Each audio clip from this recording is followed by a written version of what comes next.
House of Wax, 1953, classic horror movie, also classic 3D movie. Actually, we don't see many 3D movies at all. Every now and then they kind of come to the fore and then they disappear, because when you watch 3D movies, you have to wear those kind of glasses. Yeah, which used to be, one of them used to be red and one of them used to be green, and then in the 1980s they developed that polarized way of doing it. If you ever saw Jaws 3D, it had polarized, but it's the kind of thing, it gives you a headache after a while. Yeah. Anyway, House of Wax, it's actually a remake of a 1933 Michael Curtis movie, which is called Mystery of the Wax Museum, although it has to be said that House of Wax doesn't really bear that much close resemblance to it. It's a classic Vincent Price movie. Vincent Price was originally a kind of quite well-respected stage actor, and he did things like, Otto Premiger's Laura, and he was taken quite seriously. And then in the 1950s, he started doing horror movies. He started with things like House of Wax, and then he did The Fly and House and Haunted Hill, and he basically became a great big horror star. Yeah. And there was always that kind of weird ambivalent thing that nobody ever knew whether he really wanted to be taken more seriously than perhaps horror allowed him to be.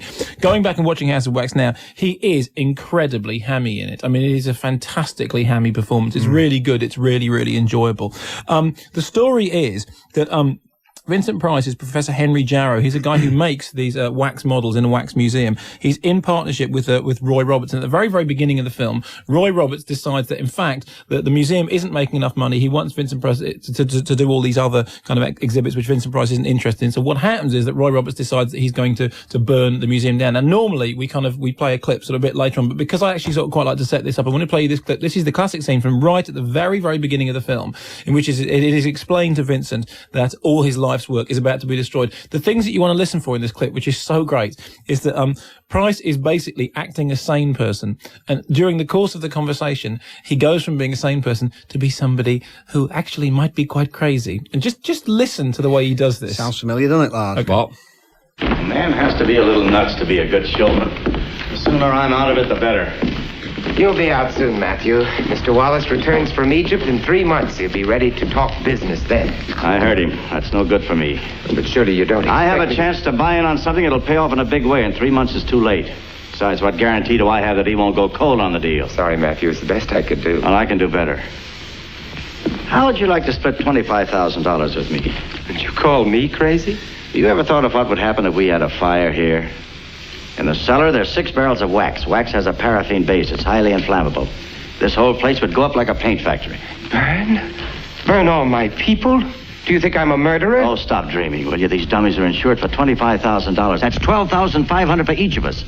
You wouldn't need Wallace. You'd have enough to begin again. No, I'd rather die myself than see my friends destroyed. I won't let you do it, and I'll kill you if you try. Don't be stupid. All you have to do is to strike a match, and the thing is done.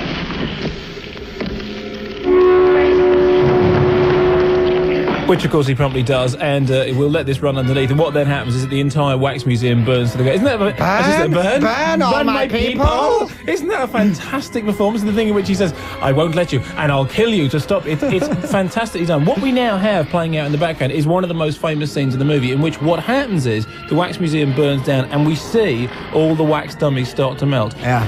People aren't being hurt in this; they are just wax dummies, and yet it is one of the most terrifying things. It's just face after face after face, originally sort of beautifully formed, collapsing, the wax falling off, the faces dissolving, as the wax moves. It is absolutely brilliantly put together. I mean, visually it's really, really striking. And this is just watching it on video now, and it's not in 3D. The movie is famous for the fact that it's directed by Andre de Toth, more of whom later, but Jack Warner had said that he would allow the movie to be produced, but he said, okay, well, you can only do it if you do it for $1.25 million, and you have to do it in 60 days. And they ended up making it in 28 days. They made it for $618,000. And in fact, it was released in cinemas 90 days after Jack Warner had actually said, yes, okay, you can do this. Right. So, which is an incredibly fast turnaround, because basically what happened was that the 3D bandwagon was starting off. I mean, this was not the first 3D movie, and Warner's wanted to get in on the deal, because in fact, 3D movies before, there was a thing called Buona Devil, which I've never seen. Man in the Dark. It came from outer space, of course, was originally released in 3D, and The Sign of the Pagan. But here's the really interesting, and I know this is sounds like a cheap gag, okay?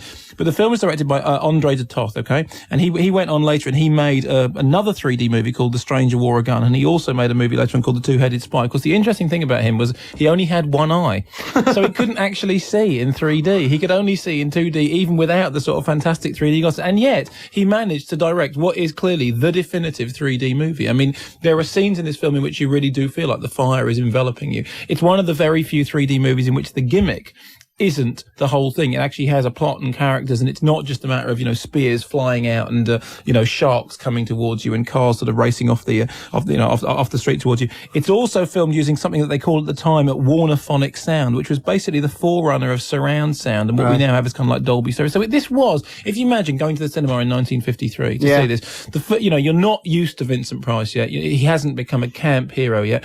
We also have a fantastic early performance by Charles Bronson under the name of Charles Buczynski. And Charles Buczynski plays Igor, who is Vincent Price's mute assistant. In fact, we have a clip of him as well. Oh, do we? No.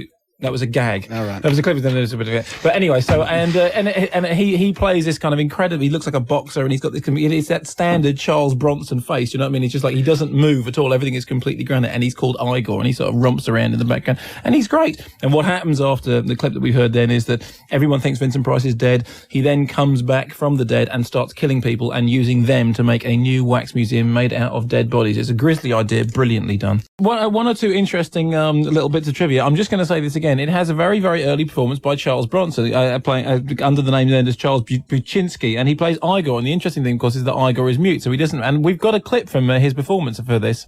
Have we? What? Oh, I'm sorry. All right, never mind. It's a joke, wasn't it? I'm sorry. Also, film features Caroline Jones, who ended up being Morticia in the Addams Family. Oh, really? Yeah, I think the most interesting thing about it is, it's out on video now. In this is it 3D video? No, it's not 3D video. Oddly enough, it's been shown on television in 3D. Can you do 3D video? Will it work on a normal? Of course can.